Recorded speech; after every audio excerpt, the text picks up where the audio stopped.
Dios te bendiga mucho. Seguimos en la Escuela de Crecimiento con todo y vamos a estar viendo una lección que nos va a servir para nuestra vida espiritual. Vamos a estar hablando de pecado y de salvación.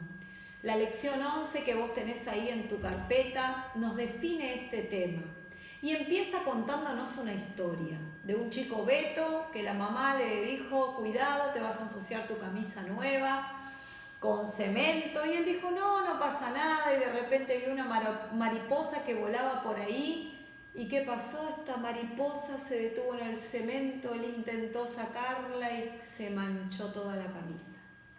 Y con lo primero que define el pecado, esta carpeta, esta lección, es justamente con eso, con la desobediencia. El que sabe hacer lo bueno y no lo hace, dice la palabra de Dios, le es contado por pecado.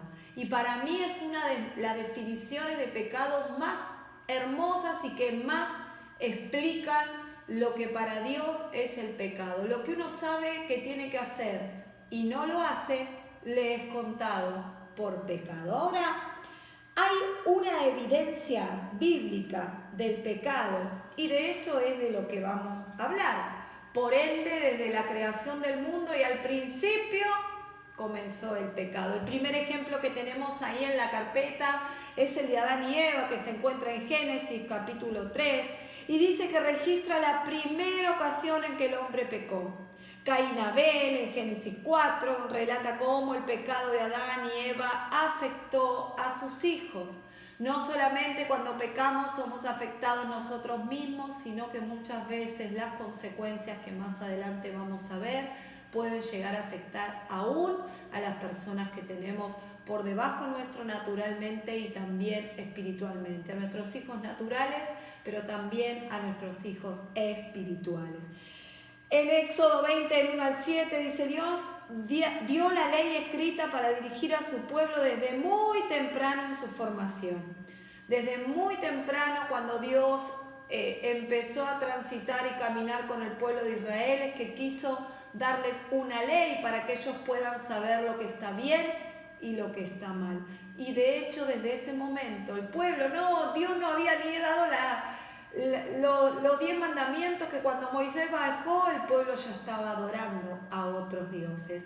Qué fácil se nos hace desobedecer. Los libros históricos desde Josué hasta Esther registran el trágico fracaso del pueblo de Israel en la obediencia a sus mandamientos. Si leemos estos libros, una vez más nos muestra la desobediencia del hombre hacia los mandamientos de Dios. El salmista revela su tristeza que resulta del pecado personal. En el Salmo 51 nos relata cuando uno peca, la tristeza que trae consigo el pecado. Los profetas clamaron contra el pecado que causó la caída de Israel en el libro de Ezequiel, en el libro de Jeremías, en el libro de Daniel. Constantemente sus profecías, sus mensajes de parte de Dios eran en contra del pecado. ¿Qué podemos ver con todo esto? Que hay evidencia bíblica real de que el pecado existe y de que Dios está en contra del pecado. Dios aborrece el pecado, ama al pecador, pero aborrece el pecado. Ahora, hay una necesidad de gobierno que tenemos todos los seres humanos. El pueblo de Israel, cuando empezó a crecer y a caminar, ya sin la nube y sin la columna, ejerció y le pidió a Dios un rey. Hay una necesidad de gobierno del ser humano. La Biblia no solo presenta muchos ejemplos de la realidad del pecado, sino que también provee evidencia al señalar la inevitable necesidad de gobierno en la sociedad. En el libro de Jueces 21-25 leemos: hasta ese momento no había rey y los israelitas pidieron a Dios uno, como todas las naciones vecinas, ya que ellos no estaban dispuestos a obedecer a Dios. Necesitaban establecer un gobierno humano, alguien al que puedan ver para poder obedecer. Ahora, también el pecado tiene un origen. Durante siglos los filósofos han debatido si el pecado es eterno y ha existido desde siempre junto con el bien. Algunos han llegado a la conclusión de que la lucha entre el bien y el mal siempre ha existido y continuará por la eternidad. ¿Acaso hubo algún tiempo donde solo existía la bondad? Si es así, ¿cuándo apareció el pecado? Estudiaremos ahora el origen del universo y la raza humana, que es lo que va a contestar a estas preguntas. Lo primero que vamos a ver es el pecado en el universo. Los ángeles fueron creados como una compañía de seres personales, santos, perfectos y cuya voluntad estaba inclinada hacia su creador. Aparentemente los ángeles tenían la capacidad de decidir y comprender las consecuencias de la desobediencia. Pero Satanás, un ángel singular, ocupaba una posición exaltada. Ahí en el libro de Ezequiel 28, 12 podemos ver esto, en 2 Corintios, en el libro de Efesios. Aparentemente Satanás fue un líder de la rebelión desde el principio. Según las referencias a reyes terrenales muy antiguos que parecen simbolizar a Satanás, creemos que su pecado comenzó con la ambición y presunción. ¿Cuál fue? El orgullo. Comparemos Ezequiel, Isaías y Timoteo. Antes de la fundación del mundo fueron creados los ángeles. No sabemos la época exacta de la caída de Satanás, pero sí podemos ubicarla en un tiempo. ¿Por qué? Porque cuando creó Dios al hombre y la mujer ya dice que la serpiente vino a tentarlo. El enemigo ya existía, Satanás ya existía. Ahora los ángeles fueron creados antes de la fundación del mundo. Entonces podemos ubicar la caída de Satanás entre la creación de los ángeles y la creación del hombre. En ese interín es cuando el diablo se enorgullece, quiere ser más que Dios, cae y hace caer a algunos ángeles con ellos y que hoy son los demonios que están a nuestro alrededor.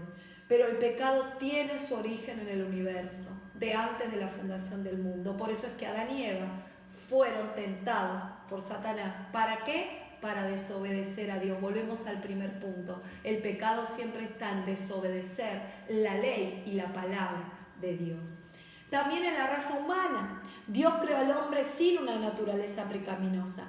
Lo puso en un ambiente ideal y suplió todas sus necesidades. Sin embargo, el hombre perdió su estado de inocencia al pecar contra Dios, haciendo caso omiso a las advertencias. Eva, en un acto de su voluntad y por engaño de Satanás, decidió hacer lo que ella deseaba. Cuando decidimos hacer lo que nosotros deseamos, cuando le damos prioridad a nuestros deseos antes que a esta palabra y que a la voluntad de Dios, estamos pecando. Jesús mismo dijo que se haga tu voluntad y no la mía. Cuando nosotros damos lugar a nuestros deseos, terminamos pecando porque terminamos desobedeciendo a esta palabra de Dios. ¿Y qué pasa? Obtenemos lo que Dios había prohibido. Cuando nosotros seguimos nuestros deseos, obtenemos lo que Dios prohibió. ¿Qué más? Saber lo que Dios no había sido revelado. Eso le pasó a Eva. Obtuvo lo que Dios le dijo que no y supo lo que Dios no quería que sepa. Desde ese momento empezó a ver que estaban desnudos, cosa que antes eso no les interesaba. Y ser lo que Dios no había querido que fuera. Dios tenía un plan para el hombre y era que pueda vivir tranquilo en el Edén, sin trabajar, sin dolor, sin sufrir. Sin embargo, al hombre pecar, perdió todos los beneficios y tuvo que sufrir la naturaleza caída que hasta el día de hoy tenemos que sufrir. Eva prefirió su propio yo en vez del de Dios, lo cual es pecado. Así entró el pecado en el mundo y proyectó su influencia maligna sobre la raza humana, destruyendo la bendita relación del hombre con Dios. El pecado sigue imponiendo sus defectos sobre todos los descendientes de Adán. Todas las personas heredan de Adán una naturaleza pecaminosa que no se corrigen, sino que los conduce a una muerte espiritual segura.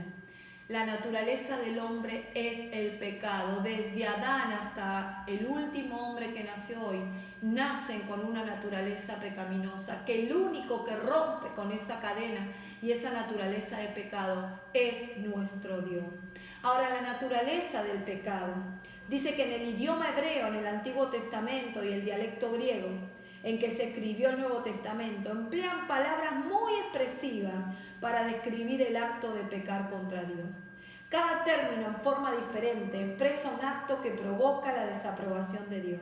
Examinemos algunos de estos términos. La palabra pecado, en esta palabra nosotros la tenemos como pecado, pero si vamos al significado original en el griego, no se llama solamente pecado, sino que tiene un montón de nombres. Según el texto donde se encuentre, esta palabra tiene más de 17 significados. Vamos a ver algunos en esta lección. Uno al que se lo llama ahí en el libro de Romanos, capítulo 5, 14 al 7, dice transgresión. El pecado es llamado como la transgresión. Significa infracción o violación de la propiedad o los derechos de otra persona. Dios ha fijado ciertos límites morales para el hombre que conocemos como leyes. Una persona viola esos límites. Cada vez que una persona viola esos límites, comete pecado. Transgredir es ir en contra de la ley de Dios, de la voluntad de Dios, de la que Dios nos puso para que nosotros podamos. Cuando nos hacemos transgresores del Evangelio, estamos pecando. También dice errar al blanco en Éxodo 20:20. Cuando una persona peca, deja de cumplir el propósito de Dios para su vida. En este sentido, el pecado consiste en errar al blanco. Cuando pecamos, estamos cerrando y nos estamos saliendo del camino en donde Dios nos puso para que podamos estar. Por eso es que es tan importante poder darle al blanco. ¿Cómo hacemos para darle al blanco? Siguiendo la voluntad de Dios y cumpliendo sus mandamientos. Egoísmo. En Salmo 119:36, Filipenses 2:3 está como egoísmo. La primera desobediencia se debió al egoísmo porque el hombre deseó lo que creyó que Dios le había negado. ¿Cuántas veces por egoísmo pecamos? El egoísmo es pecado. Cuando queremos solamente nosotros, para nosotros, en nosotros, estamos pecando también contra Dios. La rebelión en Éxodo 23:21, en 1 Samuel 24. Rebelarse es desobedecer o oponerse a una autoridad superior. Es una desviación de la ley de Dios. La primera rebelión fue la del diablo, pero después muchos se rebelaron. Dios llegó a tragar en tierra a toda una familia y a todo un pueblo por rebelarse contra Dios. Por eso es que es necesario no seguir la rebelión, sino poder seguir la unidad, el amor, el trabajar unos con otros.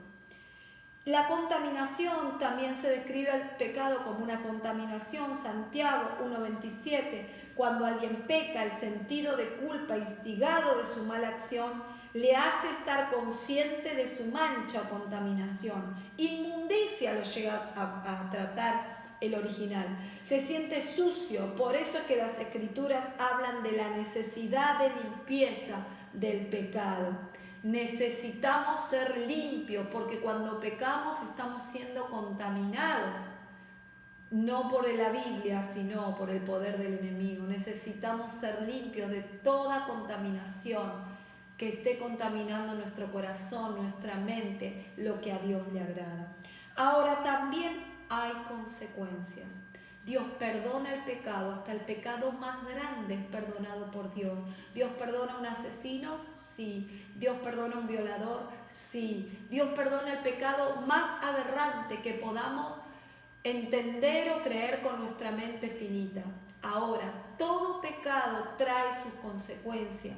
Podemos ser perdonados por Dios, pero hay algo que Dios no puede evitar, ni nosotros tampoco, y son las consecuencias del pecado, y de esas Dios no nos saca, porque si no sería todo muy fácil. Dios nos perdona, dice que echa nuestros pecados al fondo de la mar, que no se acuerda más de ellos, que no nos juzga, pero hay algo que es muy claro, y es que el pecado, todo pecado, desde una mentira hasta un asesinato, tiene consecuencias.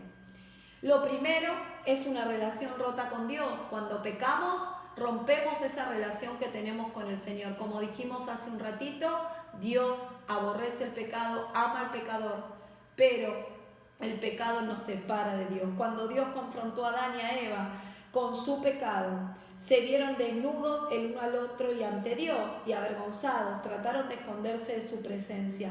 Experimentaron la muerte espiritual y fueron expulsados del jardín del Edén por el pecado. El pecado corta mi relación con Dios. El pecado es una naturaleza, nos convierte en una naturaleza pecaminosa. No solo sufrimos las consecuencias de Adán y Eva, sino que también sufrimos las consecuencias, efectos de nuestros pecados. ¿Cómo? En una carga física.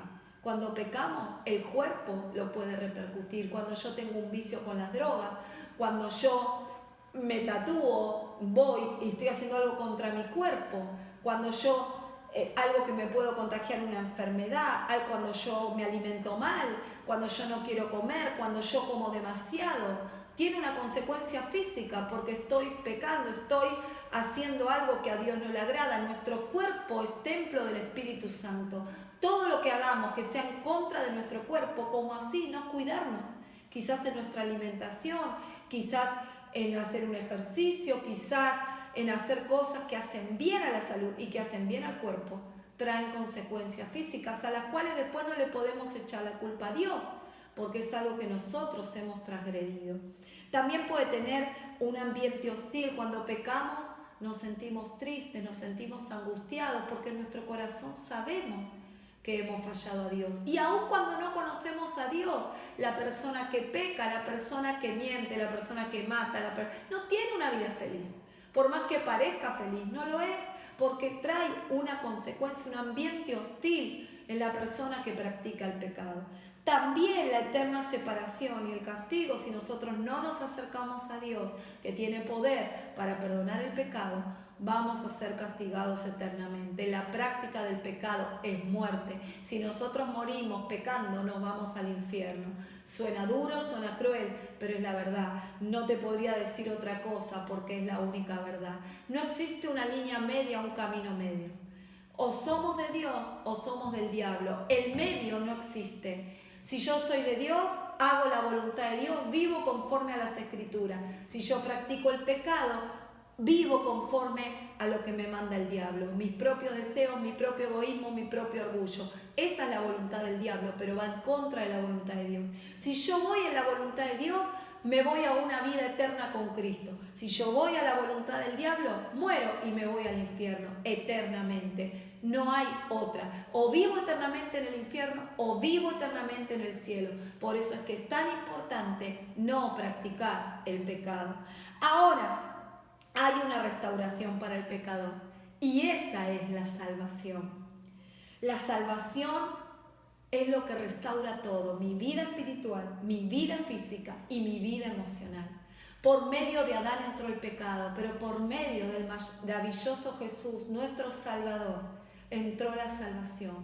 Jesús vino a este mundo, vivió como hombre, Dios mismo hecho hombre, 100% hombre, 100% Dios, para mostrarnos muchas cosas. Lo primero, que se puede vivir sin pecar. Él vivió como hombre, sintió como hombre. No es que no pecó porque era Dios. Él tenía los mismos sentimientos, las mismas oportunidades de pecar que nosotros. Sin embargo, no los hizo. Nos demostró que se puede vivir sin pecar, que se puede vivir en relación con Dios y haciendo la voluntad de nuestro Dios. Gracias a Él, que cumplió la voluntad de Dios, que cumplió un propósito, que murió en la cruz, hoy vos y yo podemos tener la salvación. Él no era merecedor de la cruz, nosotros sí, pero porque Él tomó nuestro lugar es que hoy vos y yo podemos ser salvos, porque si no, ni vos ni yo hoy estaríamos acá, sino que estaríamos en el mundo practicando el pecado y no hubiera salvación para nosotros. ¿Qué es lo primero que restaura el Señor? Nuestra vida espiritual. Por su muerte, nuestro Señor pagó la pena por el pecado y frenó la ira de Dios. Somos justificados por medio de Él. Los que deberíamos estar en la cruz éramos vos y yo, pero Cristo tomó nuestro lugar para que hoy podamos tener esa salvación tan grande y restauró así nuestro espíritu, el cual si no iba derecho a condenación. Restauró nuestra vida física. Podemos experimentar beneficios espirituales, físicos y eternos gracias a la provisión que nos hizo el Señor en la cruz del Calvario. Por Adán entró el pecado en la raza humana, por Jesucristo hemos sido liberados del pecado y de sus consecuencias. Somos sanados.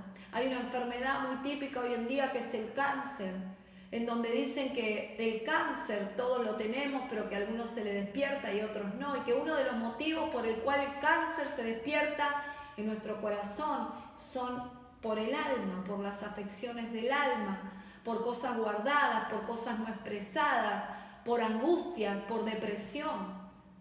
Cristo vino a romper con todo eso y aún a restaurar nuestra vida física. Por eso es que por medio de Él podemos ser sanados aún del mismo cáncer. Por eso es que tome aliento tu corazón y dé gracias todos los días por Cristo, que vino a darnos vida y vida en abundancia. También restaura nuestra vida emocional. La sangre de Cristo quita la culpa. Ya no somos acusados por mentiras y engaños a causa del pecado, que a causa del pecado fueron derribados en la cruz. Podemos tener un corazón sano y limpio. Gracias a esa sangre que libró la culpa, hoy podemos tener un corazón sano y limpio de toda condenación y de todo lo que nos merecíamos. Por eso es que también, gracias a esa cruz, somos restaurados en nuestra vida emocional, de traumas, de dolores, de cosas que quedaron grabadas en nuestro corazón. Quizás fuimos golpeados, quizás fuimos abusados, quizás practicamos vicios por durante mucho tiempo y eso creó un trauma en nuestro corazón, en nuestra vida, en nuestra mente. Gracias a esa sangre podemos ser libres y restaurar nuestra vida emocional, que aún los médicos no lo pueden entender, no lo pueden creer. No pueden creer como una persona que pasó sobre traumas, sobre abusos, pueda estar libre, pueda sentirse en libertad. Eso solo lo logramos por medio de Jesús, por medio de Cristo, que nos libera de toda muerte emocional, espiritual y física que teníamos por consecuencia del pecado, de traumas o de situaciones de la vida. Por eso que en conclusión, la salvación es tan valiosa que Dios, con todo su poder, no halló otra forma de redimirnos, sino a través de la bendita sangre de Jesucristo, su propio Hijo. Por medio de Jesús, todo lo que el ser humano perdió en el paraíso fue restituido por medio de la fe. Nos merecíamos lo peor, pero gracias a esa cruz que trajo salvación, que trajo vida eterna, que trajo restauración, es que hoy vos y yo podemos estar libres de toda condenación, libres del pecado, libres de todo lo que vino a traer mal en nuestro cuerpo. Por eso que te animo para que puedas tomarte unos minutos ahora que termina la clase para agradecerle a Dios por todo lo que ha hecho, por lo que va a hacer y por lo que va a seguir haciendo. Y si todavía tenés una vida en que quizás estás practicando el pecado, este es el momento para que ahí donde estás puedas arrodillarte, puedas pedirle perdón al Señor, puedas creer en esta palabra en que Él vino para traer restauración y para traer salvación, ahí mismo donde vos estás, con una simple oración. Para poder ser libre del pecado, lo único que necesito es pedirle a Dios, arrepentirme en mi corazón y no volver a cometerlo nunca más. Y el Señor nos da el poder para ser restaurados del mismo pecado.